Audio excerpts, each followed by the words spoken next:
이걸 돈 받고 파세요? 공짜로 내준 설렁탕을 먹던 소년이 인상을 찌푸렸습니다.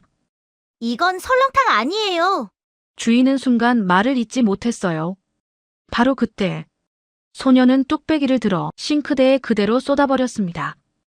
얘, 지금 뭐 하는 거야? 설렁탕집 주인이 소리쳤습니다. 저한테 하루만 주세요. 제가 제대로 만들어 드릴게요. 그날 밤 폐업 직전이던 작은 설렁탕집에서 이상한 동거가 시작됐습니다.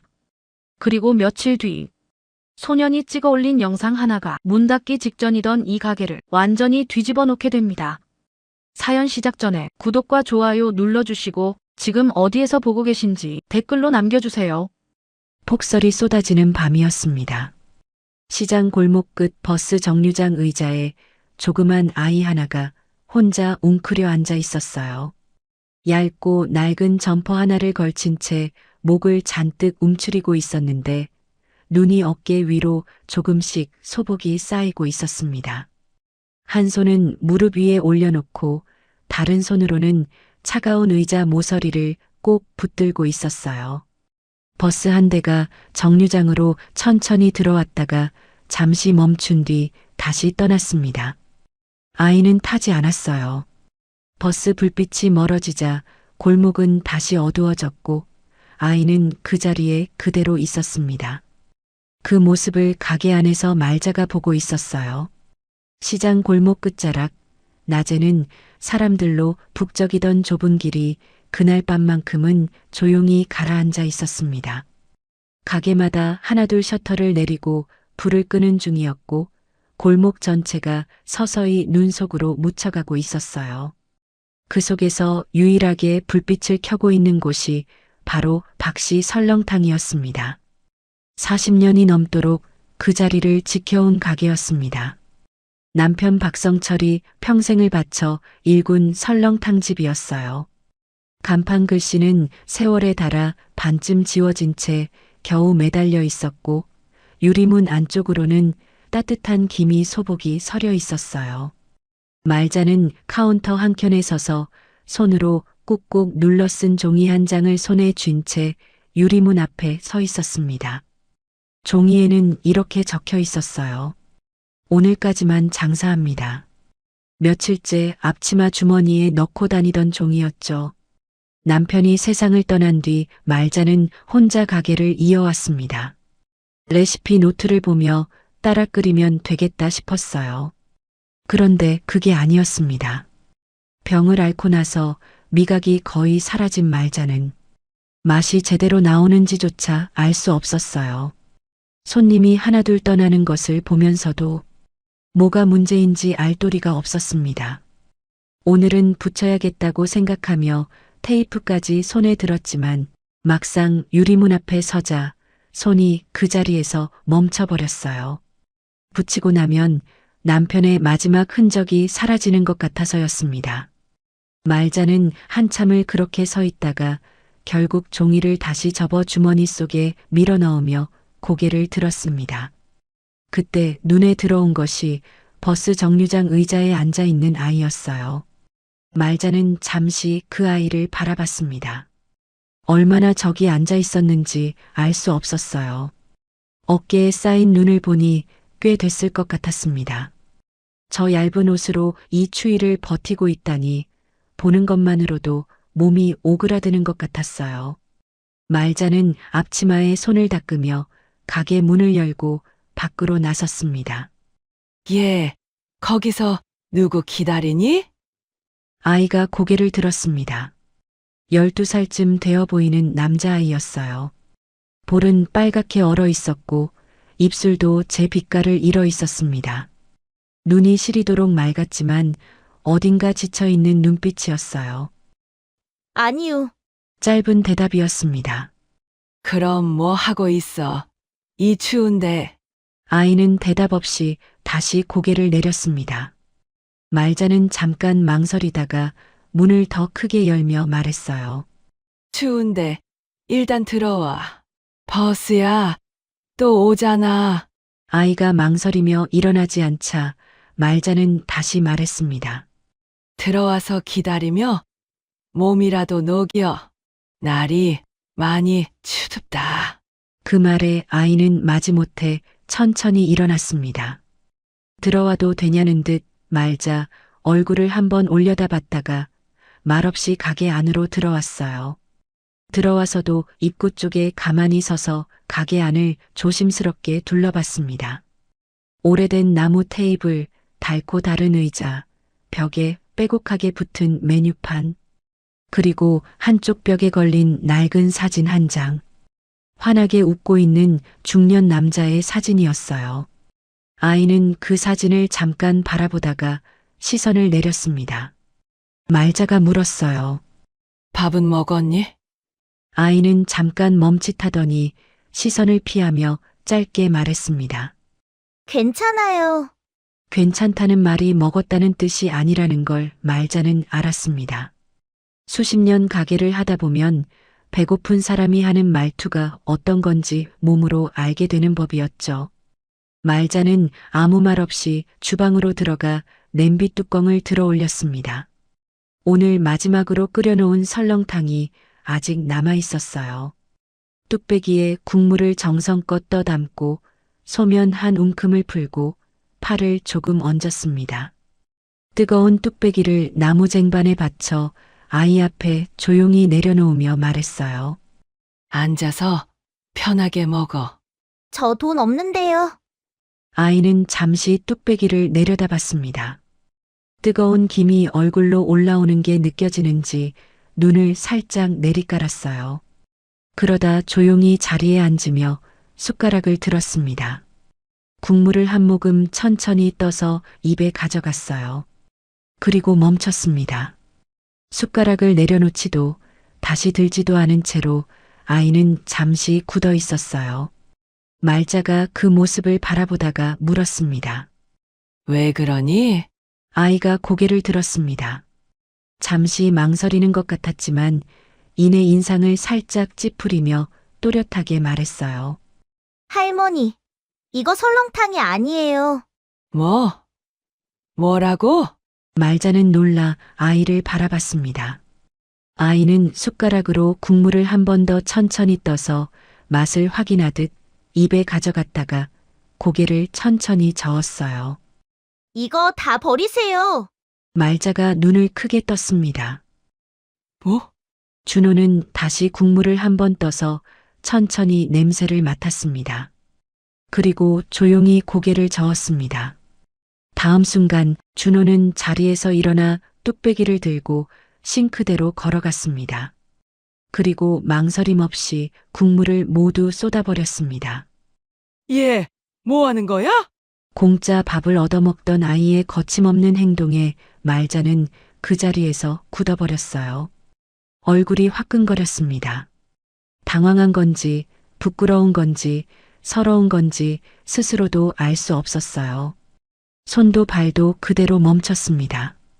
아이의 표정은 단호했고 장난을 치는 눈빛이 아니었어요. 진심으로 한 말이고 진심으로 한 행동이었습니다. 말자는 아이의 눈을 바라보다가 천천히 입을 다물었어요. 가게 안에 잠시 침묵이 내려앉았고 밖에서는 눈이 조용히 계속 내리고 있었습니다. 가게 안에 어색한 침묵이 흘렀습니다. 말자는 싱크대 배수구로 설렁탕 국물이 사라지는 것을 멍하니 바라봤어요.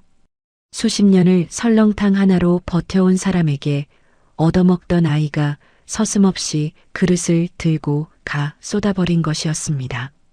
아이는 빈 뚝배기를 싱크대에 내려놓고 아무렇지도 않은 얼굴로 자리에 돌아와 앉았어요. 말자는 그 모습을 보며 잠시 멍하니 서 있었습니다. 이럴 땐 화를 내야 하나, 그냥 넘겨야 하나? 판단이 서질 않았어요. 공짜로 밥을 얻어먹으면 고맙다고 해야 하는 게 순서 아닌가. 그런데 이 아이는 먹지도 않고 버렸습니다. 그것도 아무렇지도 않게. 말자는 속으로 중얼거렸어요. 도대체 어디서 굴러온 아이야, 이게. 그런데 이상했습니다. 화가 나야 하는데 화가 나질 않았어요. 저 눈빛 때문이었습니다. 장난을 치는 눈도 아니었고 어른한테 버릇없이 구는 눈도 아니었어요. 뭔가를 정확히 알고 있는 사람의 눈이었습니다.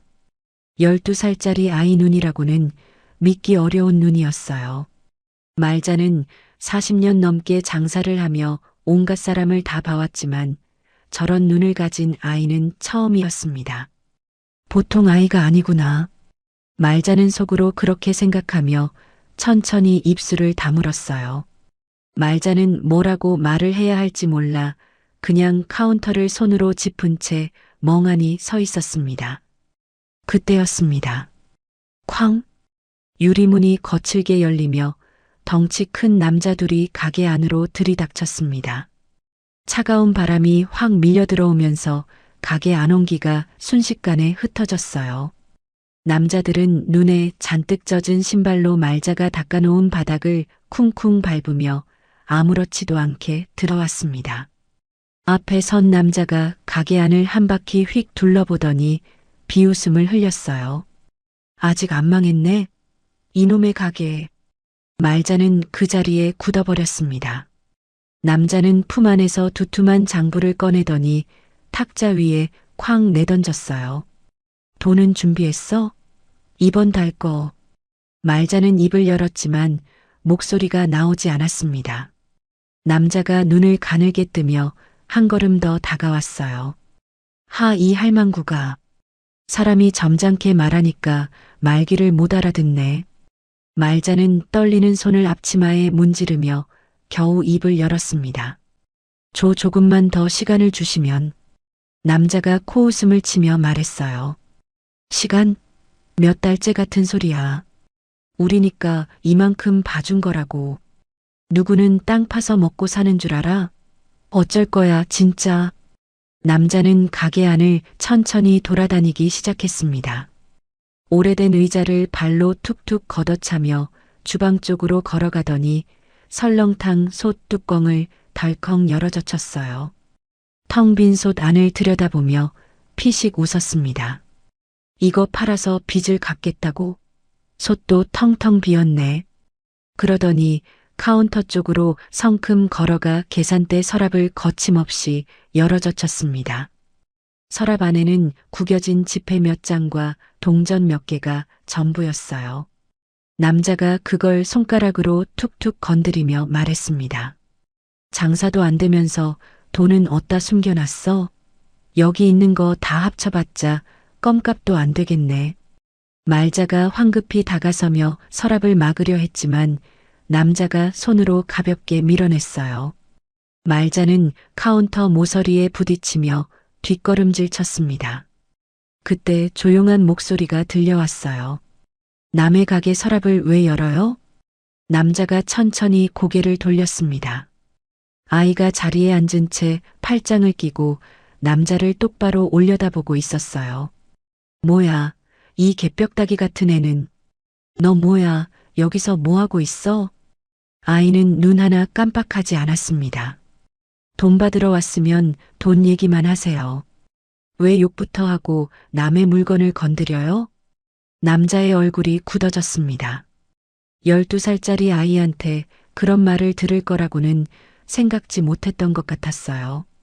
그는 아이 앞으로 한 걸음 성큼 다가서며 말했습니다. 야, 꼬맹이. 지금 누구한테 훈계야? 어른들 말씀하시는데 끼어드는 거 아니다. 다쳐. 아이는 의자에 등을 기댄 채 차분하게 말했어요. 자꾸 할머니한테 욕하시면 신고할 거예요. 밤에 이렇게 와서 협박하는 거 불법이에요. 남자가 잠시 아이를 내려다봤습니다. 그러다 실실 웃으며 고개를 저었어요. 말자 쪽으로 몸을 돌리며 손가락을 하나 세워 말했습니다. 일주일이야. 일주일 안에 5천만 원 못 가져오면 그때는 두 말 안 해. 가게고 뭐고 싹 다 불사질러 버릴지도 몰라. 알아들어? 좋게 얘기할 때 얼른 해. 남자는 탁자 위에 던져놓은 장부를 집어들지도 않은 채 문 쪽으로 걸어갔습니다. 나가면서 유리문을 잇는 힘껏 밀어젖혔어요. 쾅 하는 소리가 가게 전체를 울렸고 그 여운이 한동안 가시지 않았습니다. 가게 안이 조용해졌어요. 말자는 카운터를 두 손으로 짚으며 간신히 버텼습니다. 서랍은 아직 열린 채였어요. 구겨진 지폐 몇 장. 그게 지금 이 가게의 전부였습니다. 눈물이 볼을 타고 조용히 흘러내렸어요.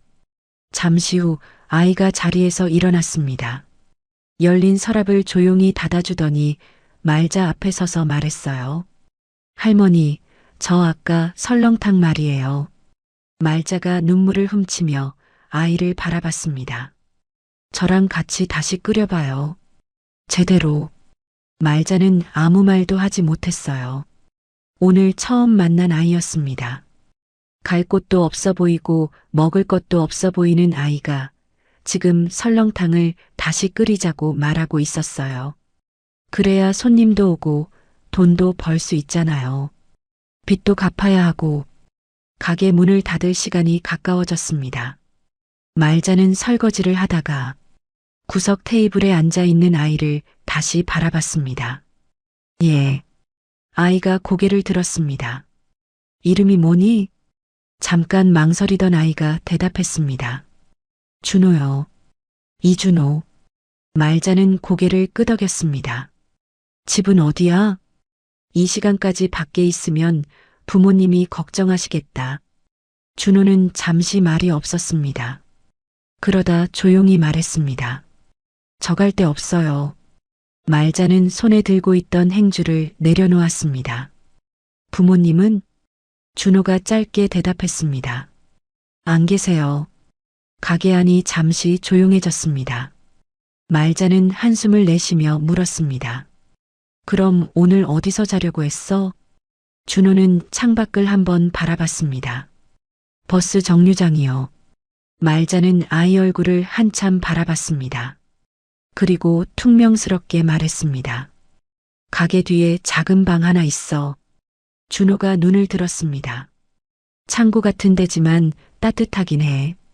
말자는 괜히 시선을 피하며 말했습니다. 대신 조건이 있다. 아까 말한 거 설렁탕 다시 끓여준다며. 준호가 고개를 끄덕였습니다. 네. 말자가 돌아서며 말했습니다. 그럼 당분간 여기서 지내. 내일 아침부터 일이다. 그날 밤 설렁탕집 뒤 작은 방에서 말자와 준호의 이상한 동거가 시작됐습니다. 밖에서는 눈이 여전히 내리고 있었어요. 준호는 자리에서 일어나 주방 쪽으로 천천히 걸어갔습니다. 빈 뚝배기를 싱크대에 조용히 내려놓고 육수 냄비 뚜껑을 열어 안을 들여다봤어요. 냄새를 맡아보고 국자로 한번 저어보다가 갑자기 손이 멈췄습니다. 국자를 천천히 내려놓더니 냄비를 다시 한번 들여다봤어요. 표정이 굳어 있었습니다. 할머니, 이 육수 오늘 새로 끓인 거예요? 말자가 대답했어요. 응, 아침에 끓였어. 준호가 고개를 저었습니다. 선반 위에 놓인 재료들을 하나씩 손으로 집어 확인하기 시작했어요. 소금통, 간장병, 작은 양념 단지들의 뚜껑을 열어 냄새를 맡아보기도 했습니다. 한참을 그러더니 조용히 말했어요. 할머니, 레시피 노트 있어요? 말자는 잠시 머뭇거리다가 카운터 서랍 안쪽에서 낡은 노트 한 권을 꺼냈습니다. 남편이 평생 써온 노트였어요. 표지가 닳고 모서리가 구겨진 채로 수십 년의 세월을 품고 있었습니다. 말자는 그 노트를 선뜻 내밀지 못하고 잠시 가슴에 안듯 쥐고 있었어요. 그러다가 천천히 준호 앞에 내려놓았습니다. 준호가 노트를 펼쳐 한 장 한 장 넘기기 시작했어요. 빼곡하게 적힌 글씨들을 조용히 읽어 내려가더니 어느 페이지에서 손가락이 멈췄습니다. 준호가 노트를 가리켰습니다. 사골 육수 시간이 여기서 갑자기 바뀌었어요. 준호는 잠시 노트를 내려다봤습니다. 설렁탕은 시간이 중요하다고 엄마가 예전에 말했어요. 할머니, 설렁탕은 시간이 전부예요. 근데 여기 보면 그 시간이 바뀌어 있어요. 누가 일부러 줄여놓은 거예요. 말자가 노트를 들여다봤습니다. 남편이 그토록 강조하던 것이 바로 그것이었어요. 서두르면 안 된다고. 이 국물은 기다림에서 나오는 거라고. 그 말이 이제야 다시 떠올랐습니다. 말자가 가까이 다가가 들여다봤습니다. 준호가 손가락으로 계속 짚어나갔어요. 여기 보세요. 숫자 위에 연필로 지운 흔적이 있고 다시 덧칠해서 쓴 거예요. 파 넣는 시점도 바뀌었고 여기는 재료 하나가 아예 빠져 있어요. 필체도 달라요, 앞이랑. 말자는 노트를 손에 들고 천천히 넘겨봤습니다. 이상한 부분이 한두 군데가 아니었어요. 준호가 조용하지만 또렷하게 말했습니다. 이거 실수로 바뀐 게 아니에요. 누가 일부러 손 뗀 거예요. 그 말에 말자의 손이 멈췄습니다. 노트를 쥔 손가락이 천천히 떨렸어요. 누가? 언제? 왜? 말자는 지난 몇 달을 떠올렸습니다. 단골 상인 박 씨가 숟가락을 내려놓으며 말했던 것이 생각났어요. 할머니, 솔직히 말할게요. 이거 예전 그 설렁탕이 아니에요. 다른 손님이 국물을 한 모금 마시다 인상을 찌푸리며 거의 먹지 않고 나갔던 것도 생각났습니다. 시장 골목에 소문이 돌았다는 것도요. 요즘 저 집 맛변했다더라. 그 말을 전해 들었을 때 얼마나 가슴이 무너지던지. 말자는 그때마다 레시피 노트를 펼쳐 그대로 따라 끓였습니다. 눈에 보이는 대로 적혀 있는 대로요. 그런데 맛을 느끼지 못하는 말자는 뭐가 어떻게 달라졌는지 알 수가 없었어요. 손님들이 왜 인상을 찌푸리는지, 뭐가 문제인지 도무지 알 수 없었습니다. 그저 몸이 안 좋아서 그런가, 오늘따라 재료가 그런가, 날씨 탓인가 싶었을 뿐이었어요. 이제야 알았습니다. 잘못된 건 말자가 아니었어요. 처음부터 레시피가 바뀌어 있었던 것이었습니다. 말자는 가게 벽에 걸린 남편 사진을 바라봤어요. 환하게 웃고 있는 얼굴이었습니다. 그 옆에는 오래된 방송 사진도 있었어요. 젊은 시절 남편이 설렁탕 장인으로 소개됐던 사진, 제자들과 함께 찍은 사진들. 말자는 그 사진들을 바라보다가 눈을 질끈 감았습니다. 당신이 평생 지킨 레시피를 누가 이렇게 해놨어? 준호가 조용히 말했어요. 할머니, 이 육수 지금 당장 버려야 해요. 말자가 준호를 바라봤습니다. 잘못된 레시피로 끓인 거예요. 이건 팔 수 있는 게 아니에요. 준호는 말이 끝나기 무섭게 냄비 손잡이를 두 손으로 잡았습니다. 아직 따뜻한 육수가 가득 든 냄비였어요. 12살 준호가 들기에 가벼운 무게는 아니었지만 준호는 두 팔에 힘을 주어 천천히 들어 올리더니 싱크대에 기울여 쏟아버렸습니다. 뽀얀 국물이 배수구로 쏟아지는 소리가 주방을 가득 채웠어요. 말자는 그 자리에 굳어서 바라봤습니다. 오늘 아침부터 끓인 육수였어요.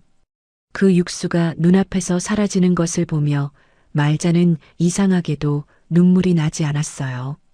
오히려 무언가 잘못된 것이 함께 씻겨 내려가는 것 같은 느낌이었습니다. 준호가 빈 냄비를 다시 불 위에 올리며 말했어요. 저랑 처음부터 다시 끓여요. 원래대로요. 그날 밤 준호는 먼저 사고를 꺼내 커다란 대야에 찬물을 받았습니다. 핏물을 빼려면 최소 서너 시간은 담가둬야 했어요. 그것만으로도 끝이 아니었습니다. 한번 팔팔 끓여서 불순물을 걷어내고 다시 찬물에 헹군 뒤에야 비로소 진짜 육수를 끓일 수 있었어요. 제대로 된 설렁탕 국물이 나오려면 그때부터 다시 10시간 이상을 끓여야 했습니다. 준호가 말자에게 말했어요. 오늘 밤은 핏물 빼고 뼈 손질만 해요. 육수는 내일 새벽부터 올려야 모레 아침에 손님 드릴 수 있어요. 말자가 고개를 끄덕였습니다. 서두를 수 없는 음식이었어요. 남편도 늘 그랬었어요. 설렁탕은 기다림이라고요. 그날 밤 둘은 사고를 손질하고 찬물에 담가두었습니다. 준호가 노트에서 조작된 부분을 하나씩 짚어가며 원래 비율과 순서를 다시 정리했어요. 말자는 그 옆에서 메모를 들여다보며 고개를 끄덕였습니다. 새벽 2시가 넘어서야 준비가 끝났어요. 둘 다 아무 말 없이 조용히 자리를 정리했습니다. 이튿날 새벽 4시 준호가 먼저 일어났습니다. 손질해 둔 뼈를 한번 팔팔 끓여 불순물을 걷어내고 찬물에 헹궜어요. 그리고 깨끗한 물을 넉넉히 받아 다시 불을 올렸습니다. 이제부터가 진짜였어요. 약한 불에서 오래, 천천히. 노트에 적힌 대로였습니다. 말자가 일어났을 때 주방에는 이미 뽀얀 김이 가득했어요. 준호가 냄비 옆에 앉아 불 조절을 하고 있었습니다. 말자가 말했어요. 잠은 잤어? 준호가 고개를 끄덕였습니다. 눈밑이 거무스름했어요. 뽀얗고 진한 국물이 냄비 가득 찼어요. 준호가 국자로 국물을 떠서 작은 그릇에 담아 말자 앞에 내밀었습니다. 말자가 숟가락을 들었어요. 천천히 국물을 한 모금 입에 가져갔습니다. 그리고 잠시 멈췄어요. 맛은 느껴지지 않았습니다. 여전이었어요. 짠지 싱거운지 진한지 묽은지 말자는 알 수 없었습니다. 그런데 이상하게 눈물이 났어요. 국물의 온기가 목을 타고 넘어가는 것만으로도 뭔가 알 것 같은 느낌이었습니다. 수십 년 동안 이 육수를 끓이며 살아온 몸이 맛은 모르면서도 뭔가를 기억하는 것 같았어요. 준호가 조용히 말했습니다. 할머니, 이게 원래 맛이에요. 제대로 된 거예요. 말자는 아무 말도 하지 못하고 숟가락을 내려놓았어요. 눈물이 그릇 위로 조용히 떨어졌습니다. 맛을 느끼지 못해서 운 게 아니었어요. 이 준호 한마디가 그 어떤 맛보다 더 크게 가슴에 닿았기 때문이었습니다. 밖에서는 새벽 눈이 조용히 내리고 있었어요. 사고를 손질한 지 이틀째 아침이었습니다. 새벽부터 올린 육수가 10시간 넘게 끓으며 드디어 제 빛을 내기 시작했어요. 뽀얗고 진한 국물이 냄비 안에 가득했습니다. 주방 가득 김이 피어올랐어요. 말자는 가게 문을 열기 전에 냄비 앞에 서서 국자로 한번 저어봤습니다. 맛을 봐야 하는데 봐도 알 수가 없다는 것이 새삼스러웠어요. 그때 준호가 옆에서 국물을 한 모금 떠서 맛을 보더니 말했습니다. 됐어요. 이제 됐어요. 준호가 어느 틈에 나와 냄비 옆에 서 있었습니다. 국자로 국물을 한 모금 떠서 맛을 보더니 고개를 끄덕였어요. 할머니, 저 잠깐 나갔다 올게요. 말자가 물었습니다. 어딜? 준호는 앞치마를 대충 두르며 말했어요. 시장 아저씨들한테 좀 드려보려고요. 말자가 황급히 말렸습니다. 됐어, 됐어. 맛도 없다고 소문난 집이 또 갖다 줘? 창피하게. 준호가 뚝배기에 국물을 담으며 말했어요. 할머니, 이번엔 달라요. 제가 책임질게요. 말자는 더 말리지 못했습니다. 준호가 워낙 단호한 얼굴이었어요.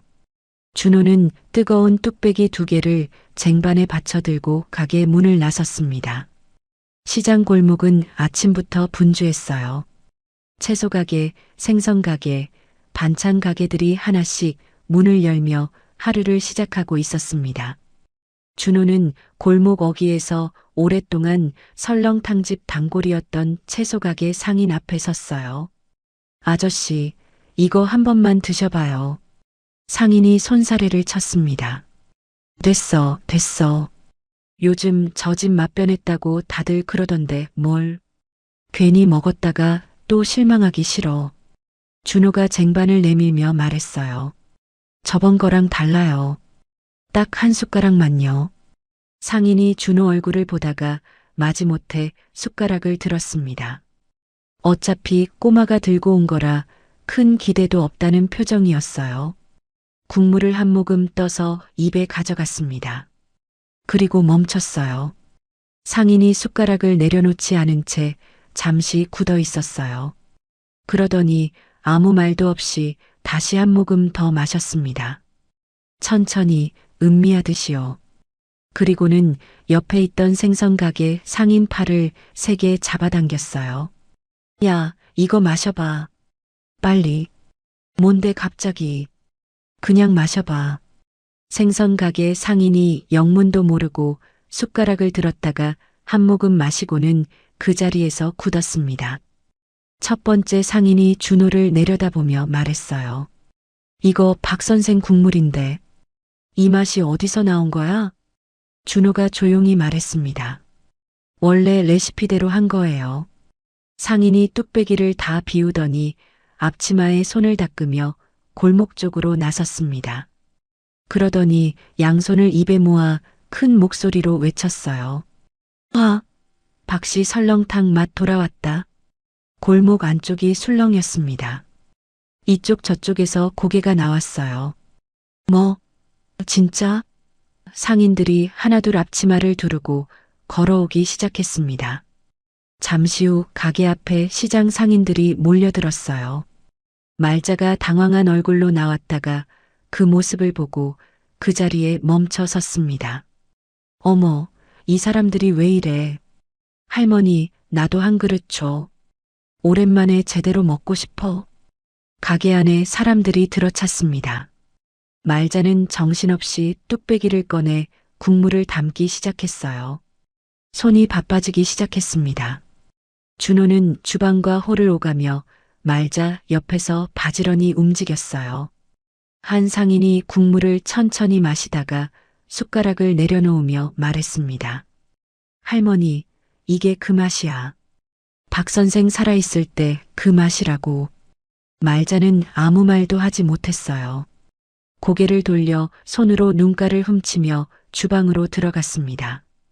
점심이 지나면서 시장 골목 전체에 소문이 퍼졌어요. 저 집 설렁탕 진짜 돌아왔다더라. 아까 먹었는데 진짜 옛날 맛이야. 오후가 되자 시장 바깥에서도 손님이 들어오기 시작했습니다. 말자는 쉴 틈도 없이 움직였어요. 이런 날이 다시 올 거라고는 생각지도 못했던 터라 몸은 고됐지만 이상하게 발걸음이 가벼웠습니다. 저녁 무렵이었어요. 준호가 구석에 앉아 조용히 무언가를 하고 있었습니다. 말자가 다가가 보니 낡은 스마트폰을 들고 화면을 들여다보고 있었어요. 뭐 하는 거야? 준호가 화면을 보여주며 말했습니다. 가게 계정 만들었어요. 준호가 스마트폰을 보여줬습니다. 채소가게 아저씨 딸이 알려줬어요. 요즘은 이렇게 올리면 사람들이 본대요. 화면에는 짧은 영상 하나가 올라와 있었어요. 이른 새벽 육수를 끓이는 장면이었습니다. 뽀얀 김이 피어오르는 냄비, 천천히 끓어오르는 국물, 나무 쟁반 위에 올려진 뚝배기. 말없이 올린 영상이었는데 조회수가 벌써 몇만을 넘어서고 있었어요. 댓글이 빠른 속도로 달리고 있었습니다. 이 집 어디야? 국물 색깔 봐. 진짜 뽀얗다. 이런 집 아직 남아있었네. 말자가 눈을 크게 떴습니다. 이게 뭐야? 언제 이런 걸 찍어 놓은 거야? 새벽에요. 할머니 주무시는 줄 알았는데 계속 육수 보고 계셔서요. 준호가 화면을 다시 내려다보며 태연하게 말했어요. 홍보해야 손님이 오잖아요. 말자는 말문이 막혔습니다. 이 준호는 육수를 끓이면서도 영상을 찍어두었던 거였어요. 새벽까지 그 생각을 하고 있었다는 게 믿기질 않았습니다. 12살짜리가 맞나 싶었어요. 그 이후로 준호는 매일 짧은 영상을 올리기 시작했습니다. 이른 아침 사고를 다듬는 장면, 핏물을 빼는 장면, 불을 줄여 천천히 끓이는 장면, 뽀얀 국물이 완성되는 장면. 화려하지도 않고 자막도 없었어요. 그냥 가게 안의 소리와 모습 그대로였습니다. 국물 끓는 소리, 뚝배기 부딪히는 소리, 이따금 들리는 말자의 목소리. 그런데 사람들이 그 영상에 계속 반응하기 시작했어요. 하루 만에 수만이었던 조회수가 며칠 사이 수십만을 넘어섰습니다. 공유가 공유를 낳았고 각종 커뮤니티에 퍼지기 시작했어요. 며칠 뒤에는 젊은 남자 둘이 카메라 장비를 들고 가게 앞에 나타났습니다. 혹시 여기 박씨 설렁탕 맞죠? 저희 먹방 채널인데요. 촬영 가능할까요? 말자가 당황해 뒷걸음질 치자 준호가 앞으로 나서며 말했어요. 네, 가능해요. 대신 있는 그대로만 찍어주세요. 꾸미는 거 없이요. 그 영상이 올라가자 조회수는 하루 만에 수십만을 넘어섰습니다. 채팅창에는 댓글이 폭발했어요. 진짜 40년 된 육수 맛이래. 웨이팅 2시간이라는데 가볼 만해. 할머니 너무 정성스럽다. 다음 날부터 가게 앞에 줄이 생겼습니다. 처음에는 서너 명이었어요. 그 다음 날에는 10명이 넘었고 그 다음 날에는 가게 앞 골목까지 줄이 이어졌습니다. 시장 상인들이 가게 앞을 지나치다 멈춰서서 줄을 바라보며 말했어요. 이야, 저 집이 저렇게 됐네. 말자는 정신없이 뚝배기를 나르다가 잠깐 가게 입구에 서서 그 줄을 바라봤습니다. 손님들이 줄지어 서 있는 모습이 낯설고도 먹먹했어요. 눈물이 날 것 같아서 고개를 돌렸습니다. 준호가 옆에 와서 섰어요. 말자가 조용히 말했습니다. 이게 꿈이가. 준호가 짧게 말했어요. 꿈 아니에요. 할머니 설렁탕이 원래 이래야 되는 거예요. 말자는 그 말을 듣고 한참 동안 아무 말도 하지 못했습니다. 가게 안에서는 육수 끓는 소리가 가득했고 밖에서는 손님들이 줄을 서며 차례를 기다리고 있었어요. 그때 가게 한쪽 벽에 걸린 낡은 TV에서 저녁 뉴스가 흘러나오고 있었습니다. 말자는 신경도 쓰지 않고 있었는데 준호가 갑자기 동작을 멈췄어요. 화면을 바라보는 눈빛이 달라져 있었습니다. TV 화면에는 깔끔하게 차려입은 중년 남자가 웃으며 인터뷰를 하고 있었어요. 앵커 목소리가 흘러나왔습니다. 대한민국 외식업계의 성공 신화, 스타 셰프 강석현 씨가 올해 3번째 레스토랑을 오픈하며 다시 한번 화제를 모으고 있습니다. 준호는 그 화면에서 눈을 떼지 못했어요. 손에 들고 있던 행주가 바닥으로 떨어졌지만 죽지도 않았습니다. 표정이 굳어 있었어요. 말자가 준호를 바라보며 물었습니다. 왜 그러니? 준호는 대답하지 않았어요. 화면 속 남자의 얼굴을 가만히 바라보다가 천천히 고개를 들어가게 벽에 걸린 오래된 사진을 바라봤습니다. 젊은 제자들과 함께 찍은 사진. 그 사진 속 한 얼굴과 TV 화면 속 얼굴이 겹쳤어요. 준호가 아주 조용하게 말했습니다. 저 사람 알아요. 말자가 준호 곁으로 다가섰습니다. 준호는 TV 화면에서 눈을 떼지 못한 채 굳어 있었어요. 손에 들고 있던 행주가 바닥에 떨어진 것도 모르는 것 같았습니다. 저 사람을 어떻게 아는 거니? 말자가 조용히 물었어요.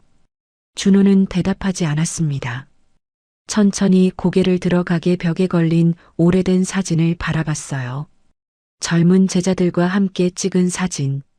그 사진 속 한 얼굴과 TV 화면 속 얼굴을 번갈아 바라보다가 아주 낮게 말했습니다. 나중에 말할게요. 그 말 한마디를 끝으로 준호는 바닥에 떨어진 행주를 주워들고 주방으로 들어가 버렸어요. 말자는 준호가 사라진 주방 쪽을 한참 바라봤습니다. 뭔가를 묻고 싶었지만 그냥 두기로 했어요. 저 준호가 말할 준비가 됐을 때 말할 거라는 걸 알 것 같았습니다. 그 시각 서울 도심 한복판 강석현의 레스토랑은 저녁 영업이 한창이었습니다. 통유리 너머로 야경이 내려다 보이는 고급 건물 20층, 예약을 잡으려면 2달은 기다려야 한다는 곳이었어요.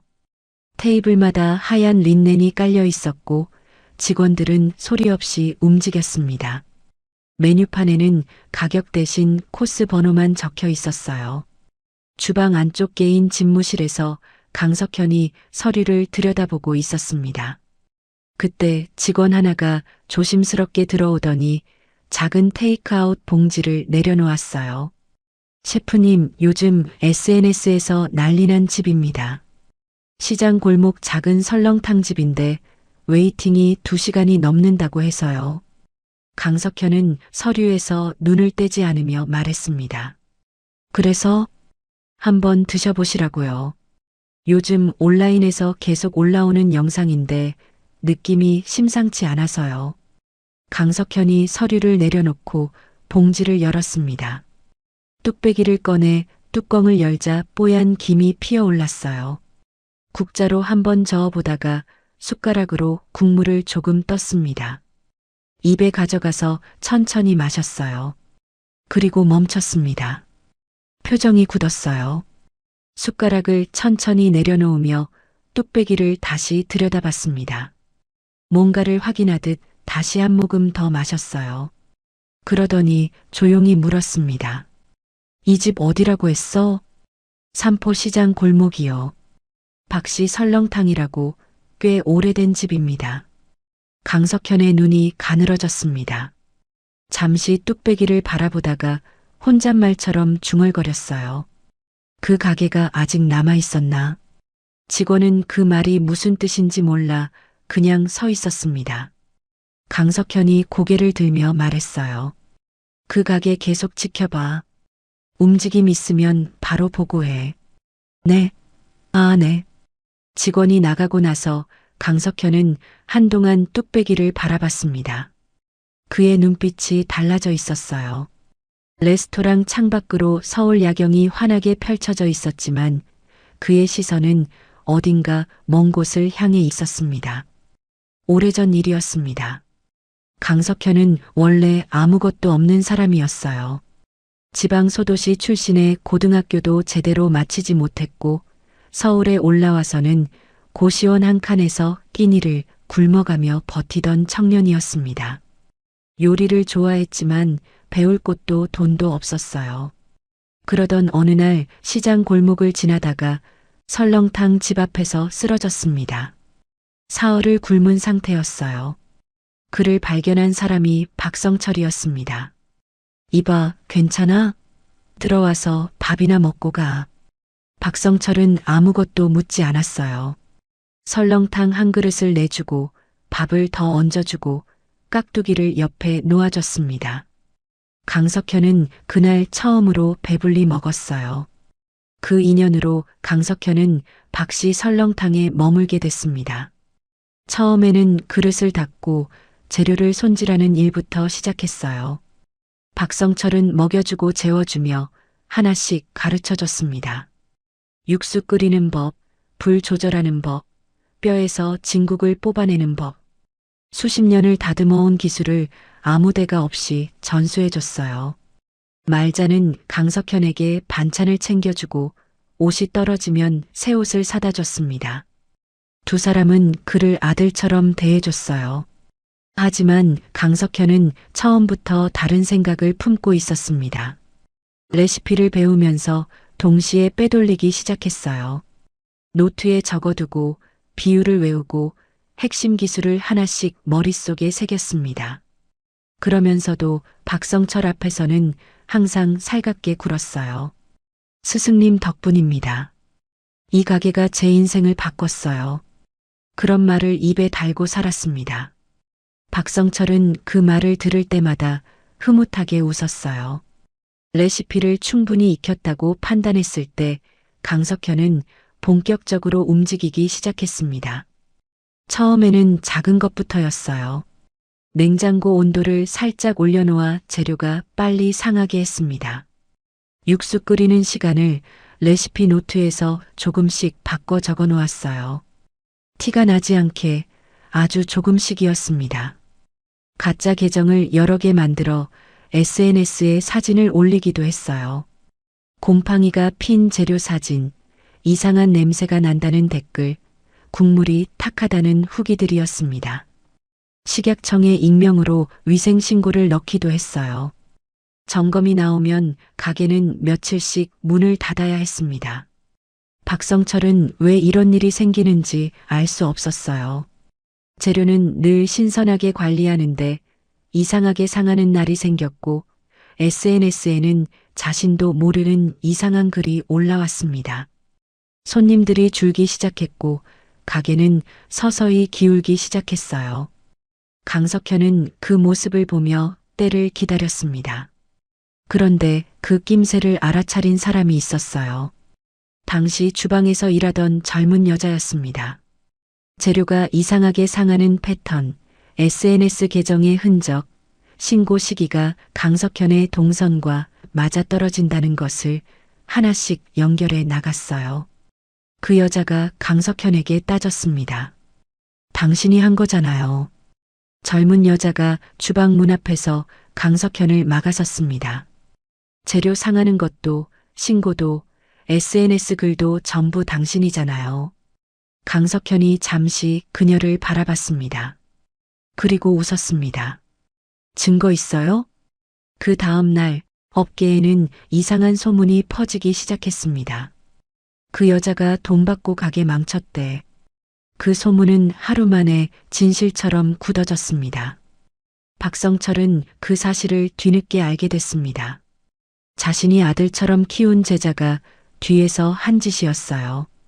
배신의 충격과 겹친 병이 몸을 파고들었고 박성철은 그 이후로 오래 앓다가 세상을 떠났습니다. 강석현은 그렇게 나와 자신의 레스토랑을 차렸어요. 박성철에게 배운 기술 위에 자신의 이름을 얹었습니다. 언론에서는 그를 성공한 셰프라고 불렀어요. 그는 카메라 앞에서 항상 환하게 웃으며 말했습니다. 요리는 정직해야 합니다. 재료에 거짓말을 하면 안 돼요. 그 말을 들을 때마다 주변 사람들은 고개를 끄덕였어요. 집무실로 돌아온 현재 강석현은 식어가는 뚝배기를 바라봤습니다. 이 국물 맛이 살아났다는 건 누군가 원래 레시피를 되찾았다는 뜻이었어요. 그가 조작해놓은 노트를 누군가 바로잡았다는 뜻이기도 했습니다. 그는 천천히 몸을 일으켜 창가에 서서 야경을 내려다봤어요. 그러더니 조용히 중얼거렸습니다. 내가 방심했군. 그냥 두면 안 되겠네. 가게 문을 닫고 나서도 말자는 한동안 자리를 뜨지 못했습니다. 준호가 주방으로 들어가 버린 뒤로 나올 생각을 하지 않았어요. 설거지 소리가 잠시 들리다가 그것도 멈췄습니다. 말자는 카운터에 기댄 채 주방 쪽을 바라보다가 천천히 걸어가 입구에 섰어요. 준호가 싱크대 앞에 서서 빈 냄비를 들여다보고 있었습니다. 아무것도 하지 않고 그냥 서 있었어요. 등이 작아 보였습니다. 말자가 조용히 말했어요. 들어와서 앉아. 준호가 천천히 돌아서서 홀로 나왔습니다. 말자가 따뜻한 물 한 잔을 준호 앞에 밀어놓고 맞은편에 조용히 앉았어요. 아무것도 묻지 않고 그냥 기다렸습니다. 준호가 물잔을 두 손으로 감싸주며 천천히 입을 열었어요. 저 보육원에서 나왔어요. 말자는 아무 말도 하지 않았습니다. 엄마가 돌아가셔서요. 담담한 목소리였어요. 담담하지만 그 말 한마디 안에 많은 것이 눌려 있다는 걸 말자는 느꼈습니다. 말자는 조용히 준호 손 위에 자신의 손을 올려놓았어요. 엄마가 저 데리고 이 시장에 온 적이 있었어요. 제가 6살 때였는데 그날 기억이 나요. 준호가 잠시 눈을 감았다 떴습니다. 골목을 걷다가 엄마가 갑자기 멈춰 섰어요. 이 가게 앞에서요. 저기 저 사진 앞에서 한참 서 있었어요. 문을 열었다가 다시 닫고 또 열었다가 다시 닫고 그러다가 그냥 돌아섰어요. 집에 오는 길 내내 아무 말도 안 하고 울었어요. 왜 우냐고 물었더니 아무것도 아니라고만 했어요. 말자의 시선이 벽에 걸린 사진으로 향했습니다. 남편과 제자들이 함께 찍은 낡은 사진이었어요. 말자는 그 사진을 바라보다가 천천히 고개를 돌렸어요. 나중에 엄마가 많이 아프셨을 때 말해줬어요. 여기서 일했다고요. 준호가 물잔을 내려다보며 말을 이어갔습니다. 엄마 말로는요. 처음엔 좋은 곳이었대요. 할아버지가 뭐든 가르쳐 주셨고 일하는 게 즐거웠대요. 근데 어느 날부터 이상한 일들이 생기기 시작했다고 했어요. 준호가 잠시 멈췄어요. 엄마가 눈치챘대요. 누가 일부러 그러는 거라는 걸요. 재료가 상하는 방식이 자연스럽지 않았고 신고 타이밍이 너무 정확했고 올라오는 글들이 내부 사람이 아니면 알 수 없는 내용이었다고요. 엄마가 하나씩 맞춰보다가 결국 알게 된 거예요. 말자는 숨이 막혔습니다. 따졌대요. 당신이 한 거 다 안다고요. 준호의 목소리가 조금 낮아졌어요. 그랬더니 강석현이 그 다음날 바로 움직였대요. 엄마가 해명할 새도 없이요. 업계에 소문이 퍼졌어요. 저 여자가 돈 받고 가게 망쳤다고요. 조작된 거였는데 아무도 엄마 편을 안 들었어요. 증거라고 내민 것들이 그럴싸해 보였던 거겠죠.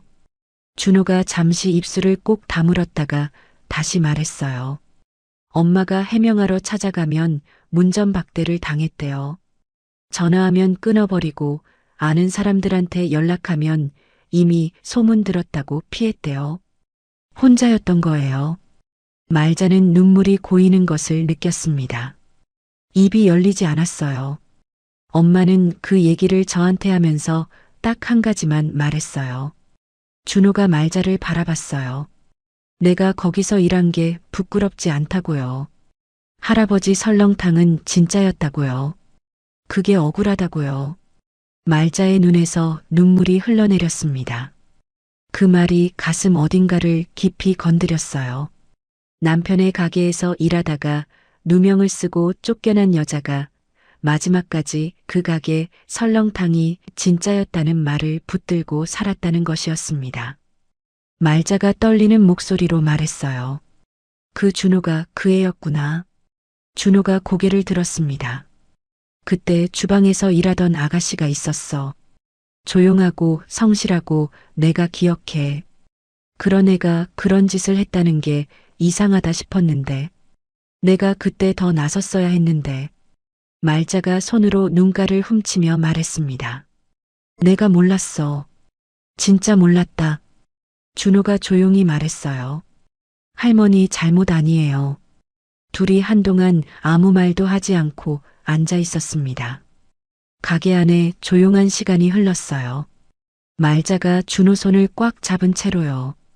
한참 후 준호가 먼저 입을 열었습니다. 저 여기 있고 싶어요. 말자가 준호를 바라봤어요. 이 가게가 제대로 서야 해요. 그래야 강석현이 한 짓이 드러나는 거니까요. 그래야 엄마 누명도 벗겨지는 거니까요. 말자는 한동안 준호 얼굴을 바라봤습니다. 이 준호가 처음 가게에 들어온 밤부터 지금까지의 장면들이 머릿속을 스쳐갔어요. 설렁탕 국물을 버리던 모습, 사채업자 앞에서도 눈을 피하지 않던 모습, 새벽에 혼자 영상을 찍어두던 모습. 그 모든 것이 그냥 나온 게 아니었습니다. 이 준호는 처음부터 이 자리에 와야 하는 이유가 있었던 거였어요. 말자가 천천히 말했습니다. 그래, 여기 있어. 짧은 말이었지만 준호의 어깨가 살짝 내려앉았어요. 오랫동안 긴장하고 있었던 것이 조금 풀리는 것 같았습니다. 말자가 조용히 덧붙였어요. 내 엄마는 잘못 없어. 그거 내가 보증할게. 준호가 고개를 숙였습니다. 눈물이 한 방울 떨어졌어요. 닦지 않고 그냥 뒀습니다. 말자도 모른 척 해줬어요. 얼마나 그렇게 앉아 있었는지 몰랐습니다. 가게 밖에서 발소리가 들리더니 문 쪽에서 시장 상인 하나가 얼굴을 들이밀었어요. 할머니, 아직 안 갔어요? 잘됐다. 드릴 말씀이 있어서요. 말자가 일어나 문 쪽으로 걸어갔습니다. 상인이 낮은 목소리로 말했어요. 다음 달에 시장 음식 축제가 있는데요. 올해는 유튜브 생방송도 같이 진행한다고 하더라고요. 참가해보는 거 어때요? 요즘 가게 잘 되는 거 다들 알고 있으니까 나가면 반응 엄청날 것 같아서요. 말자가 손을 저었습니다. 준호고, 이 나이에 무슨 축제야. 됐어. 그때 뒤에서 준호 목소리가 들렸어요. 가세요, 할머니. 말자가 돌아봤습니다. 준호가 눈가를 손으로 훔치고 자리에서 일어나 말했어요. 이 설렁탕이면 충분해요. 나가야 해요. 준호의 눈빛이 흔들리지 않았습니다. 조금 전까지 눈물을 흘리던 준호가 맞나 싶을 만큼 또렷한 눈이었어요. 말자는 그 눈을 보다가 천천히 상인 쪽으로 고개를 돌렸습니다. 언제래요? 상인이 반색하며 대답했어요. 다음 달 셋째 주 토요일이요. 말자가 앞치마에 손을 닦으며 고개를 끄덕였습니다. 알았어. 한번 나가볼게. 준호가 말없이 고개를 끄덕였어요. 그러더니 말자도 모르게 입꼬리가 아주 조금 올라갔습니다. 오늘 처음 보는 표정이었어요. 가게 안 남편 사진 속 얼굴이 불빛 아래서 환하게 웃고 있었습니다. 밖에서는 밤바람이 조용히 불고 있었어요. 축제 참가를 결정하고 나서 며칠이 지났습니다. 가게 앞에는 여전히 매일 줄이 생겼고 SNS 조회수는 계속 올라가고 있었어요. 준호는 매일 아침 육수 상태를 확인하고 재료를 점검했으며 저녁에는 영상을 올렸습니다. 말자는 그 옆에서 쉴 새 없이 뚝배기를 날랐어요. 가게가 이렇게 돌아가는 게 꿈만 같았습니다. 그런데 그 꿈 같은 날들 사이로 조용히 균열이 들어오기 시작했어요. 먼저 건물주가 찾아왔습니다. 오전 장사가 막 시작된 시간이었어요. 문 앞에 줄이 서기 시작하는 걸 보며 건물주가 가게 안으로 들어왔습니다. 전에 왔을 때와 달리 이번엔 표정이 능글맞고 여유로웠어요. 가게 안을 한 바퀴 둘러보며 말했습니다. 장사 잘 되네요. 줄도 서고. 말자가 뚝배기를 나르다가 멈추며 말했어요. 어쩐 일이에요? 건물주가 카운터 앞에 자리를 잡으며 말했습니다. 좋은 얘기 드리러 왔죠. 할머니도 아시다시피 요즘 이 골목 상권이 좋아졌잖아요. 다 할머니 덕분이기도 하고요. 말자는 아무 말도 하지 않고 기다렸어요. 그러니까 저도 어쩔 수가 없어요. 다음 달부터 월세를 올려야 할 것 같아요. 100만 원 정도. 말자의 손이 멈췄습니다. 100만 원이요? 주변 시세가 다 올랐거든요. 할머니 가게만 예전 그대로 받을 수가 없어요. 그리고 솔직히 말하면요. 건물주가 목소리를 낮추며 말했어요. 계약 만료가 2달 남았잖아요. 재계약 조건을 다시 논의할 때도 됐고요. 싫으시면 어쩔 수 없고요. 한 달 안에 답 주세요. 건물주가 일어서서 나가려다가 주머니에서 휴대폰을 꺼내 화면을 확인했습니다. 그러더니 가게 밖으로 나가며 낮은 목소리로 말했어요. 네, 말씀하신 대로 전달했습니다. 네, 셰프님. 문이 닫혔습니다. 말자는 그 말을 듣지 못했어요. 손님 응대를 하느라 바빴습니다. 하지만 주방 입구에 서 있던 준호는 들었어요. 건물주가 사라지는 뒷모습을 바라보다가 조용히 눈을 가늘게 떴습니다. 말자가 한숨을 내쉬며 카운터를 짚었어요. 준호가 주방에서 나오며 말했습니다. 할머니, 계약서 가지고 계세요? 말자가 서랍에서 계약서를 꺼내 준호 앞에 내려놓았어요. 준호가 계약서를 펼쳐 꼼꼼히 읽어 내려갔습니다. 한 장, 2장, 조항 하나하나를 손가락으로 짚어가며 읽었어요. 그러다가 한 부분에서 손가락이 멈췄습니다. 여기요. 준호가 계약서를 말자 쪽으로 돌려놓으며 말했어요. 계약 기간 중에는 임대인이 일방적으로 월세를 올릴 수 없다고 적혀 있어요. 지금 당장은 못 올려요. 재계약 때 올리려면 할머니가 동의해야 하고요. 말자가 눈을 가늘게 뜨고 들여다봤습니다. 그럼 저 사람이 함부로 못한다는 거야? 네. 변호사한테 한번 보여주는 게 좋을 것 같아요. 말자가 준호를 바라봤어요. 고개를 끄덕이며 계약서를 다시 서랍에 넣었습니다. 준호는 아무 말도 하지 않았지만 머릿속에서는 조금 전 건물주의 전화 통화가 계속 맴돌고 있었어요. 셰프님. 그 두 글자가 머릿속에 박혔습니다. 그 시각 강석현의 집무실에서는 또 다른 대화가 오가고 있었어요. 축제에 그 가게 나온다고 확인됐습니다. 유튜브 생방송도 같이 진행된다고 하고요. 강석현이 의자에 등을 기대며 말했습니다. 생방송이면 더 좋지. 직원이 물었어요. 어떻게 할까요? 강석현이 천천히 말했습니다. 축제 당일 준비하다 보면 자리 비울 때가 반드시 생겨. 그 틈에 육수통이랑 고기 받고 상한 걸로. 생방송에서 국물이 형편없으면 그걸로 끝이야. 직원이 고개를 끄덕였어요. 그것만으로 될까요? 강석현이 피식 웃으며 말했습니다. 아, 그리고 가짜 계정 몇 개 준비해놔. 생방송 채팅창에 실시간으로 달아. 국물 색이 이상하다. 냄새가 난다. 재료가 의심스럽다. 방송 보는 사람들이 먼저 의심하게 만드는 거야. 직원이 메모를 했어요. 강석현이 덧붙였습니다. 생방송에서 한번 망가지면 다시는 못 일어나. 그 할머니 나이에. 알아서들 해. 직원이 나가고 나서 강석현은 창밖을 바라봤어요. 오래전에도 이 방식이었습니다. 직접 손대지 않고 흔적을 남기지 않고 뒤에서 조용히 무너뜨리는 방식. 그 방식이 한 번도 실패한 적이 없었어요. 그는 그렇게 생각했습니다. 그 시각 설렁탕집에서는 준호가 혼자 남아 주방을 천천히 둘러보고 있었어요. 말자가 장을 보러 나간 사이였습니다. 준호는 축제까지 남은 날짜를 손으로 꼽아봤어요. 야외 행사, 부스, 육수통, 고기. 자리를 비우는 시간. 머릿속으로 그 동선을 하나씩 짚어나갔습니다. 가게 밖을 내다봤어요. 골목 어귀에 낯선 사람이 서서 가게 쪽을 바라보고 있었습니다. 시선이 마주치자 천천히 걸어가 버렸어요. 이틀 전에도 비슷한 사람이 있었습니다. 그 전날에도요.